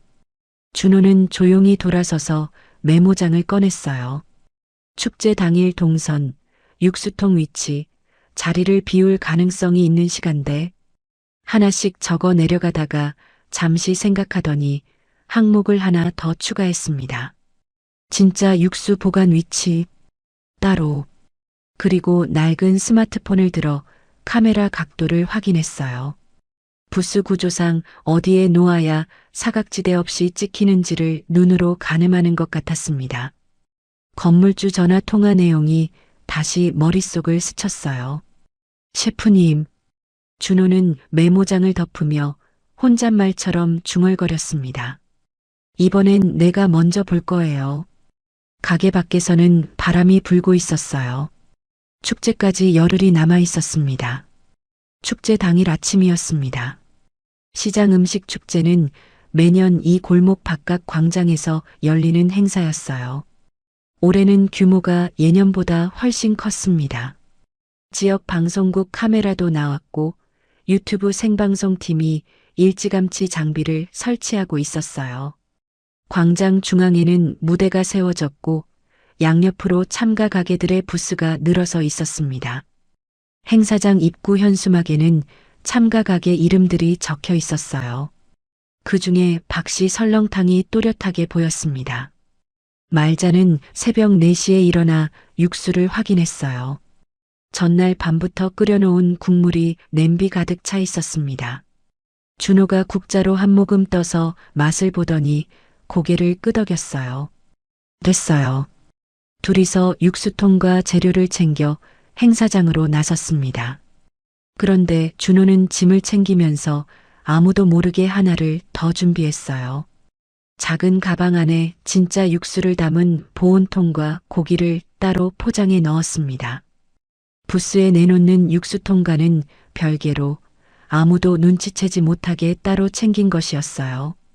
그리고 낡은 스마트폰을 점퍼 안주머니에 넣었습니다. 부스를 다 차리고 나서 준호는 잠깐 자리를 비운 척하며 가방을 부스 안쪽 테이블 아래 천으로 가려진 구석에 밀어 넣었어요. 그러고는 스마트폰을 꺼내 부스 입구가 잘 보이는 각도로 구석에 세워뒀습니다. 녹화 버튼을 눌렀어요. 빨간 불이 켜졌습니다. 준호는 아무 일도 없었다는 듯 다시 말자 옆으로 돌아왔어요. 오전 10시 축제가 시작됐습니다. 유튜브 생방송 진행자가 마이크를 잡으며 말했어요. 안녕하세요, 여러분. 드디어 시작합니다. 오늘 시장 설렁탕 축제 생방송.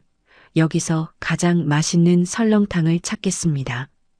채팅창이 바로 들끓었습니다. 기다렸어요. 박씨 설렁탕 나오나요? 국물색 보고 싶다. 박씨 설렁탕 부스 앞에 사람들이 몰려들기 시작했어요.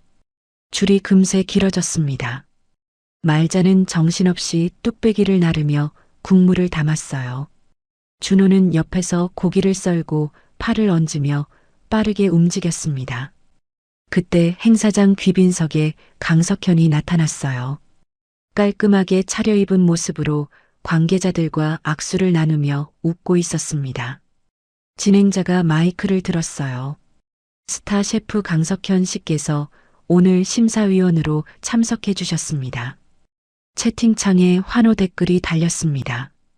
강석현은 카메라를 향해 손을 흔들며 환하게 웃었어요.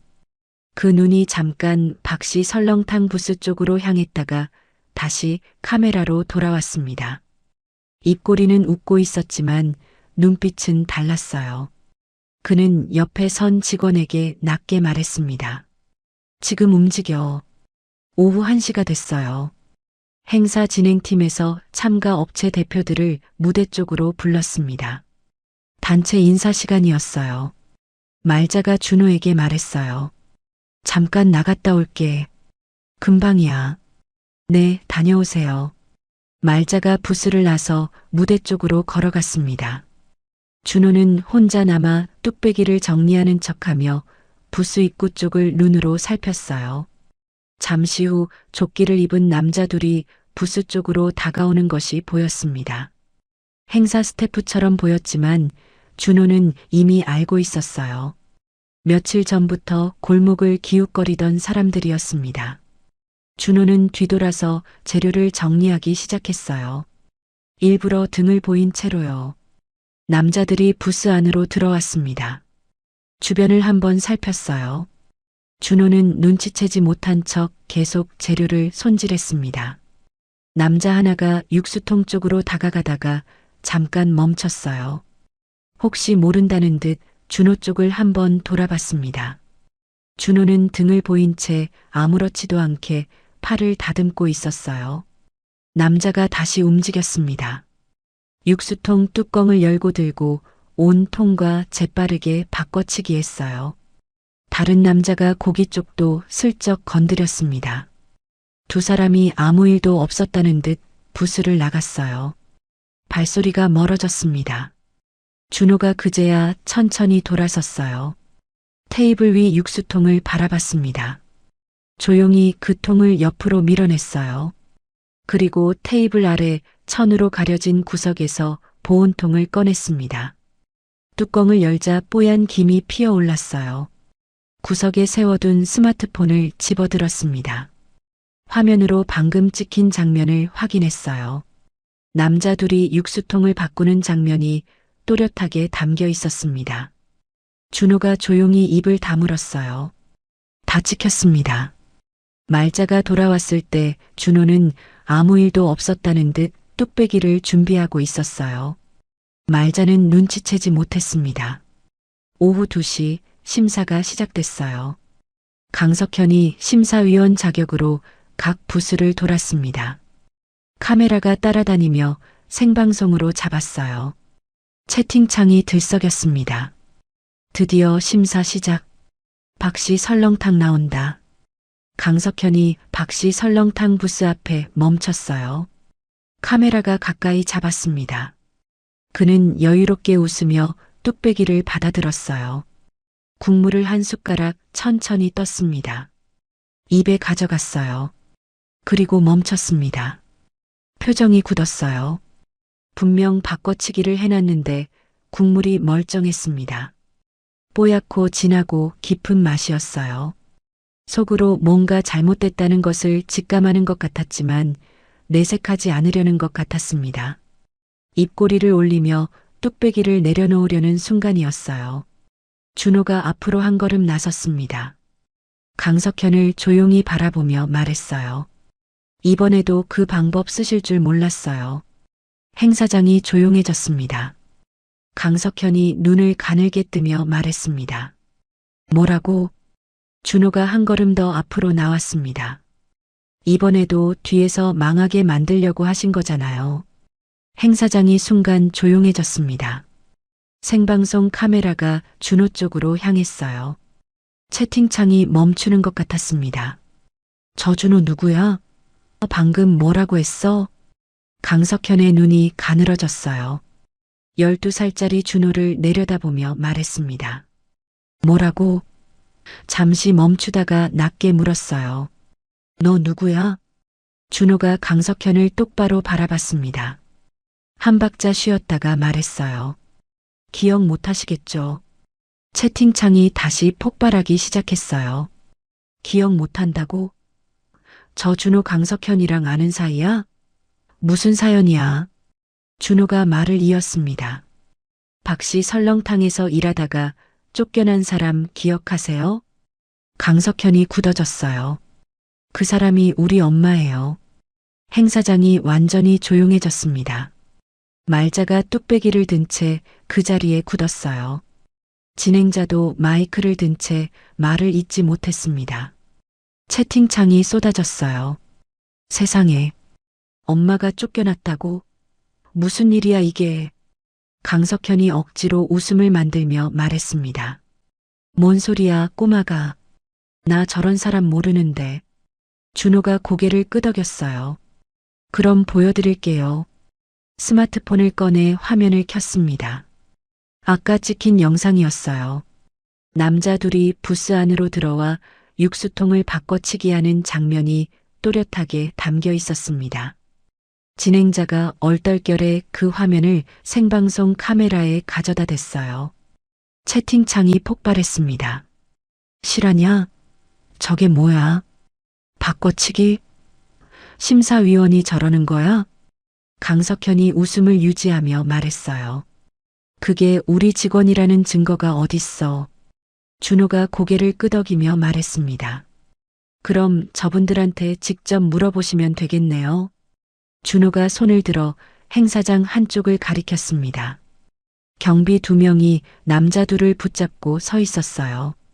준호가 미리 문자를 보내둔 것이었습니다. 붙잡힌 남자 중 하나가 상황이 이미 끝났다는 것을 알고 고개를 떨궜어요. 강석현의 얼굴이 굳어졌습니다. 준호가 가방에서 낡은 노트를 꺼냈어요. 이게 할아버지 레시피 노트예요. 뒤쪽에 제자 이름들이 다 적혀 있어요. 노트를 펼쳐 카메라 앞에 들었습니다. 빼곡하게 적힌 이름들 중에 강석현 3글자가 또렷하게 보였어요. 이분이 여기서 다 배웠어요. 먹여주고 재워주고 레시피까지 전부 가르쳐줬는데 뒤에서 가게를 망하게 했어요. 냉장고 끄고 재료 상하게 하고 가짜 계정으로 나쁜 댓글 달고 식약청에 몰래 신고하고요. 행 사장이 웅성거렸습니다. 강석현이 목소리를 높였어요. 증거 있어? 증거. 준호가 봉투 하나를 더 꺼냈어요. 있어요. 당시 식약청 신고 기록이에요. 신고 날짜랑 이분 동선이 일치해요. 그리고 이건 가짜 SNS 계정에서 올린 글들이에요. 계정 생성 위치가 이분 주소지 근처예요. 강석현이 말문이 막혔습니다. 준호가 마지막으로 말했어요. 목소리가 조금 떨렸지만 멈추지 않았습니다. 우리 엄마가 이 사실을 알고 따졌다가 이 사람한테 누명을 썼어요. 돈 받고 가게 망쳤다고요. 업계에서 쫓겨났고 끝까지 억울함을 못 풀고 돌아가셨어요.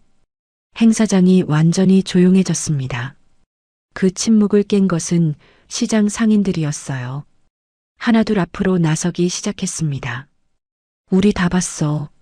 저 가게가 어떻게 망해갔는지. 박 선생이 얼마나 억울하게 돌아가셨는데. 생방송 채팅창에 댓글이 폭포처럼 쏟아졌어요. 세상에. 저 준호 엄마가 누명을 썼다고? 강석현 저 사람 당장 해명해. 이거 그냥 넘어가면 안 되지. 강석현은 카메라를 향해 뭔가를 말하려 했지만 말이 제대로 나오지 않았어요. 변명을 하면 할수록 채팅창은 더 들끓었습니다. 앞뒤가 맞지 않는 말들이 쏟아져 나왔어요. 귀빈석에서 자신만만하게 웃던 얼굴이 무너져 내리고 있었습니다. 결국 경찰이 행사장으로 들어왔어요. 강석현이 연행되는 장면이 생방송 카메라에 그대로 잡혔습니다. 채팅창이 완전히 폭발했어요. 영상은 실시간으로 각종 커뮤니티로 퍼져나가기 시작했습니다. 말자는 그 모든 장면을 멍하니 서서 바라봤어요. 준호가 말자 옆으로 돌아왔습니다. 말자가 한동안 준호를 바라보다가 조용히 물었어요. 언제부터 다 준비한 거야? 준호가 말했습니다. 처음부터요. 말자가 준호 손을 꽉 잡았어요. 아무 말도 하지 못했습니다. 손이 떨렸어요. 부스 앞에는 아직도 줄이 길게 서 있었습니다. 말자가 눈물을 훔치며 앞치마를 여미고 뚝배기를 집어들었어요. 준호도 옆에서 국물을 담기 시작했습니다. 가게 일을 해야 했어요. 기다리는 손님들이 있었으니까요. 생방송 영상은 그날 밤 사이 수백만 조회수를 넘어섰습니다. 각종 커뮤니티에 퍼지고 뉴스에서 받아쓰기 시작했어요. 강도윤의 이름 앞에 붙던 수식어들이 하나씩 떨어져 나갔습니다. 말자는 그날 밤 가게에 혼자 앉아 있었어요. 준호는 피곤했는지 한쪽 구석에서 잠이 들어 있었습니다. 말자는 남편 사진을 바라보다가 천천히 눈을 감았어요. 오늘 하루가 꿈 같았습니다. 그런데 이상하게 마음이 다 가볍지는 않았어요. 강도윤이 잡혀갔다 해도 빚은 빚이었고 계약 만료는 계약 만료였습니다. 말자가 카운터 서랍을 열었어요. 잡다한 것들이 들어 있었습니다. 영수증, 오래된 메모지, 단골 손님이 두고 간 우산. 그 아래쪽에서 작은 명함 하나가 나왔어요. 정도현, 변호사. 말자는 그 명함을 바라보다가 몇 달 전 일을 떠올렸습니다. 점심 장사가 끝난 오후였어요. 중년 남자 하나가 혼자 가게에 들어왔습니다. 말수가 없는 사람이었어요. 설렁탕을 시키고 가게 안을 천천히 둘러봤습니다. 벽에 걸린 오래된 사진들, 남편 사진, 낡은 메뉴판. 그것들을 한참 바라보다가 국물을 조용히 다 비웠어요. 마지막 한 모금까지요. 나가면서 카운터에 명함을 놓으며 말했습니다. 혹시 도움이 필요하신 일 있으면 연락 주세요. 말자가 의아해하며 물었어요. 어쩐 일로요? 남자가 잠시 가게 안을 돌아보다가 말했습니다. 예전에 여기서 밥을 얻어먹었어요. 수년 전에. 형편이 많이 어려웠는데 이 가게 할아버지가 그냥 먹여주셨어요. 공부하러 오면 밥 먹고 가라고 하시고 겨울에는 따뜻하게 있다 가라고 하셨어요. 말자가 기억을 더듬었지만 흐릿했어요. 수십 년 동안 그렇게 밥을 내준 사람이 한둘이 아니었으니까요. SNS에서 봤어요. 가게가 어렵다는 걸요. 그리고 할아버지가 돌아가셨다는 것도요. 남자의 목소리가 잠깐 낮아졌습니다. 죄스러운 마음이 있어서요. 그때 은혜를 제대로 못 갚았으니까. 필요한 일 있으면 꼭 연락 주세요. 어떤 일이든요. 그러고는 설렁탕 값을 카운터에 놓고 나갔습니다. 말자는 그때 그 명함을 서랍에 넣어두고 잊고 있었어요. 남에게 손 벌리는 게 싫었습니다. 그런데 지금은 달랐어요. 혼자가 아니었습니다. 준호가 있었고 지켜야 할 것들이 있었어요. 말자가 핸드폰을 들었습니다. 이튿날 오전 정도연이 가게에 들어왔어요. 연락이 왔을 때 그는 바로 오겠다고 했습니다. 말자가 사채 장부와 계약서를 테이블 위에 꺼내놓자 정도연이 꼼꼼히 살펴보기 시작했어요. 준호도 옆에 앉아 함께 들여다봤습니다. 정도연이 장부를 펼쳐 한 페이지씩 짚어가며 뭔가를 메모하고 있었어요. 가게 안은 조용했습니다. 말자가 차를 내오며 막 자리에 앉으려는 순간이었어요. 쾅! 준호가 순간 고개를 들었습니다. 말자 얼굴이 굳었습니다. 그 발소리는 이미 익숙한 소리였습니다. 가게 문이 거칠게 열렸습니다.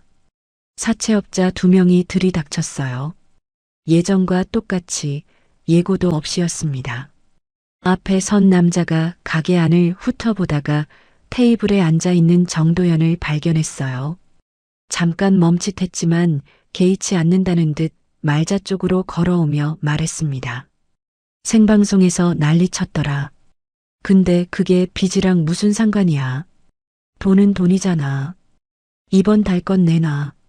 그때 정도연이 장부를 덮으며 천천히 일어섰어요. 잠깐요. 남자가 정도연을 바라봤습니다. 누구야? 정도연이 명함을 꺼내 테이블 위에 내려놓았어요. 변호사입니다. 지금부터 이 가게 일은 제가 맡습니다. 남자가 코웃음을 쳤습니다. 변호사가 있으면 뭐 어때? 빚은 갚아야지. 정도연이 장부를 들어 펼쳤어요. 차분하고 또렷한 목소리로 말했습니다. 이 장부 제가 다 봤어요. 이미 상환된 금액이 여기 3군데에서 누락돼 있고요. 이자율이 법정 최고 이자율을 2배 넘게 초과했어요. 그리고 여기 계약서 이 조항, 애초에 이런 내용으로 효력이 없는 조항이에요. 남자의 얼굴이 굳어졌습니다. 무슨 소리야? 불법 채권 추심의 장부 조작이에요. 오늘 이 자리에서 하신 말씀도 녹음되고 있고요. 정도연이 테이블 위 핸드폰을 손가락으로 가볍게 짚었어요. 녹음 중이라는 표시가 화면에 켜져 있었습니다. 지금 당장 돌아가시고 앞으로 이 가게에 다시 오시면 그날 바로 고발합니다.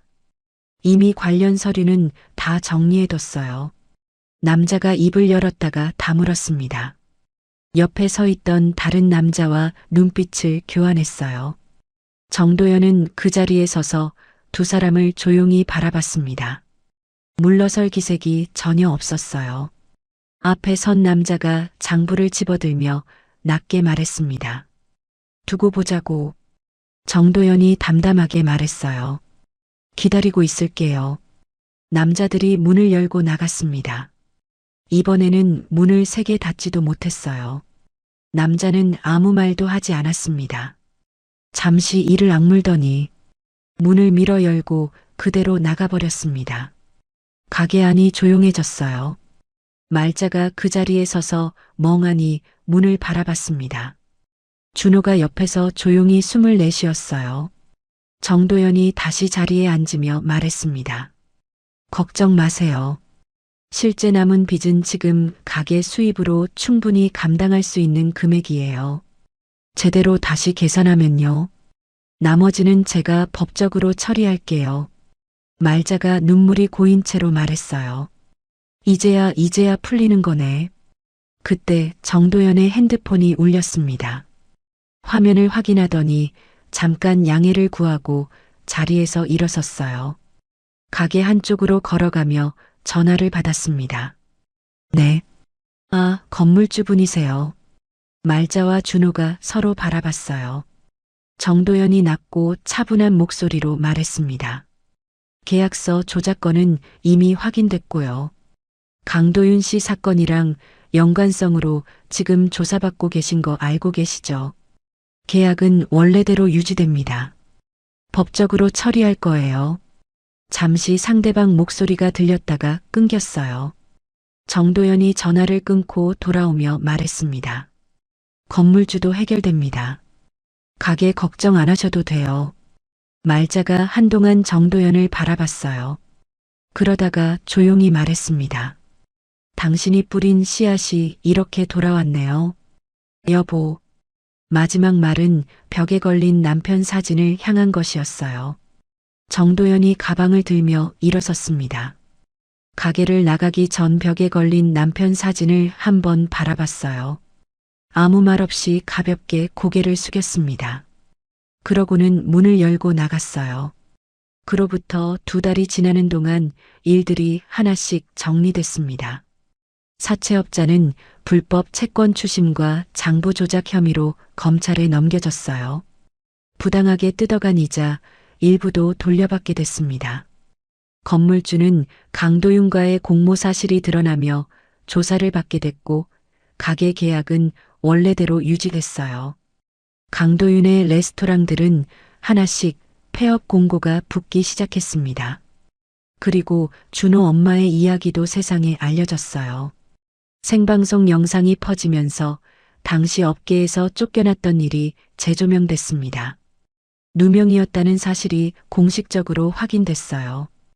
뒤늦은 일이었지만 그 이름 앞에 붙었던 오명이 지워지는 순간이었습니다. 준호는 그 기사를 스마트폰으로 보는데 기사 제목에는 이렇게 적혀 있었습니다. 10년 전 조작된 누명 진실 밝혀지다. 한동안 화면에서 눈을 떼지 못했어요. 말자가 옆에서 조용히 지켜봤습니다. 준호의 눈에 눈물이 고였어요. 닦지 않고 그냥 뒀습니다. 그러다가 처음으로 크게 숨을 한번 내쉬었어요. 오랫동안 참아온 숨을 내보내는 것 같았습니다. 엄마가 좋아하실 것 같아요. 말자가 준호를 꼭 안았습니다. 아무 말도 하지 않았어요. 준호도 말이 없었습니다. 그냥 말자 품에 기댄 채로 있었어요. 얼마 만에 누군가한테 기대보는 건지 모를 일이었습니다. 가게 벽에서 박성철이 환하게 웃고 있었어요. 수십 년 전 그 자리에서 여전히 그 얼굴로요. 밖에서는 저녁 바람이 조용히 불고 있었습니다. 가게 안에서는 육수 끓는 소리가 낮게 흘러나오고 있었어요. 봄이 왔습니다. 겨울 내내 앙상하던 시장 골목 화단에 꽃이 피기 시작했어요. 박씨 설렁탕 앞에는 오늘도 줄이 길게 늘어서 있었습니다. 개점 1시간 전부터 자리를 잡는 손님들이 생길 만큼 가게는 완전히 달라져 있었어요. 말자는 그날 아침 주방에서 준호를 불렀습니다. 오늘 장사 잠깐 직원들한테 맡기고 우리 어디 좀 다녀오자. 준호가 고개를 들었어요. 어디요? 말자가 앞치마를 벗으며 말했습니다. 엄마한테. 준호는 아무 말도 하지 않았어요. 잠시 말자를 바라보다가 조용히 고개를 끄덕였습니다. 둘이 버스를 타고 1시간쯤 갔어요. 도심에서 벗어나 야트막한 산 아래 자리한 공원묘지였습니다. 말자는 꽃 한 다발을 손에 들고 준호는 작은 보온병을 들었어요. 출발 전에 설렁탕 국물을 담아온 것이었습니다. 엄마 묘비 앞에 서자 준호는 한동안 아무 말도 하지 못했어요. 봄바람이 조용히 불었습니다. 말자가 꽃을 내려놓고 한 발짝 물러섰어요. 준호 혼자 있을 수 있게요. 준호가 무릎을 꿇고 앉았습니다. 보온병 뚜껑을 열어 국물을 작은 잔에 따랐어요. 묘비 앞에 조심스럽게 내려놓았습니다. 김이 피어올랐어요. 엄마. 준호가 낮게 말했습니다. 다 됐어요. 바람이 한번 지나갔어요. 엄마가 잘못한 거 아니었다고 이제 세상이 다 알아요. 기사도 났고요. 엄마 이름 앞에 붙었던 것들 다 지워졌어요. 준호가 묘비를 손으로 천천히 짚었습니다. 그 가게요. 엄마가 울면서 바라보던 그 가게 있잖아요. 제가 지금 거기 있어요. 할머니랑 같이요. 목소리가 조금 흔들렸어요. 할머니가요. 엄마 잘못 없다고 자기가 보증한다고 했어요. 그 말 들었을 때 엄마 생각났어요. 엄마도 그 말 듣고 싶었을 것 같아서요. 준호가 눈물을 닦지 않고 그냥 뒀습니다. 이제 저 혼자 아니에요. 할머니 있고 따뜻한 데 있고 학교도 다니고요. 밥도 맛있어요. 피식 웃음이 났어요. 그러다가 다시 목이 메었습니다. 엄마가 여기서 더 있었으면 좋았을 텐데. 같이 설렁탕 먹었으면 좋았을 텐데. 한동안 말이 없었어요. 그래도요, 엄마. 준호가 묘비를 바라보며 말했습니다. 저 괜찮아요. 진짜로요. 말자가 뒤에서 천천히 다가왔어요. 준호 옆에 나란히 앉으며 묘비를 바라봤습니다. 어머니, 저 박씨 설렁탕 김말자예요. 이 준호가 우리 가게 살려줬어요. 그리고 제 손자가 됐어요. 말자가 준호 어깨에 손을 얹었습니다. 잘 키울게요. 걱정 마세요. 준호가 입술을 꼭 다물었어요. 눈물이 볼을 타고 흘러내렸지만 닦지 않았습니다. 말자도 조용히 눈가를 훔쳤어요. 봄바람이 다시 한번 지나갔습니다. 꽃잎 하나가 천천히 날렸어요. 둘은 한동안 그렇게 나란히 앉아 있었습니다. 돌아오는 버스 안에서 준호는 창밖을 바라봤어요. 말자는 그 옆에서 눈을 감고 있었습니다. 버스가 시장 골목 어귀에 멈추자 둘이 내렸어요. 박씨 설렁탕 앞에 저녁 손님들이 이미 줄을 서고 있었습니다. 말자가 앞치마를 두르며 말했어요. 가자. 준호가 고개를 끄덕이며 말자 옆에 섰습니다. 그렇게 가게 안으로 들어갔어요. 가게는 그날도 사람들로 가득했습니다. 주방에서는 2명의 직원이 부지런히 움직이고 있었어요. 말자가 채용한 직원들이었습니다. 성실하고 손이 깔끔한 사람들이었어요. 준호가 면접을 보고 직접 골랐습니다. 말자가 웃으며 말했었죠. 네가 사장이가, 내가 사장이가. 그러자 준호가 씩 웃으며 대답했어요. 할머니가 사장이고 저는 총지배인이에요. 그 이후로 그게 둘 사이 농담이 됐습니다. 준호는 학교가 끝나면 가게에 들렀어요. 가방을 한쪽에 내려놓고 주방에 들어가 국물을 한 모금 맛봤습니다. 고개를 끄덕이면 괜찮다는 뜻이었어요. 눈썹이 살짝 올라가면 뭔가 조금 부족하다는 뜻이었고요. 직원들은 그 표정을 보고 간을 맞추는 법을 익혔습니다. 준호는 그 외에는 그냥 평범한 중학생이었어요. 학교에서는 조용한 편이었지만 친구가 없는 건 아니었습니다. 급식을 먹으면서 이게 MSG가 들어간 거다 아니다. 혼자 중얼거리다가 친구들한테 이상한 애 소리를 듣기도 했어요. 수학을 좀 못했고 체육은 좋아했습니다. 급식 반찬 중에서 국물 있는 걸 유독 꼼꼼히 먹었어요. 보통 준호였습니다. 그냥 보통의 12살이었어요. 어느 저녁이었습니다. 가게 문을 닫고 나서 말자와 준호가 마주 앉아 설렁탕을 먹었어요. 직원들도 퇴근한 뒤였고 가게 안에는 둘만 남아 있었습니다. 준호가 국물을 한 모금 마셨어요. 맛있다. 말자가 웃으며 말했습니다. 그래. 네. 근데 파를 조금 더 넣었으면 더 좋았을 것 같아요. 말자가 웃음을 터뜨렸어요. 준호도 따라 웃었습니다. 가게 벽에는 새로운 사진이 걸려 있었어요.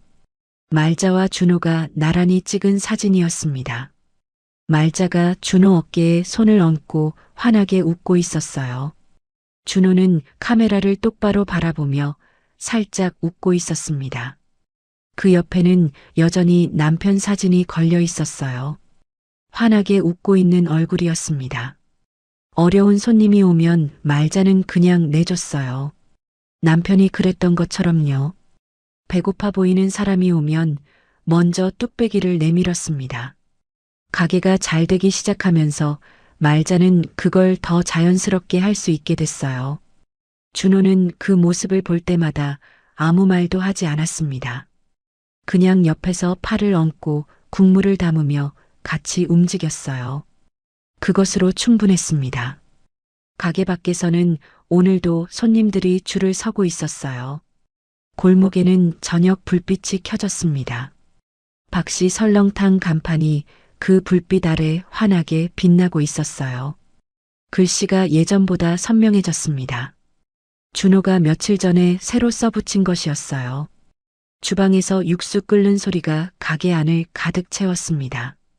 육수 끓는 소리가 가게 안을 가득 채웠습니다. 그 소리는 오랫동안 끊겼다가 다시 돌아온 시간의 소리 같았습니다.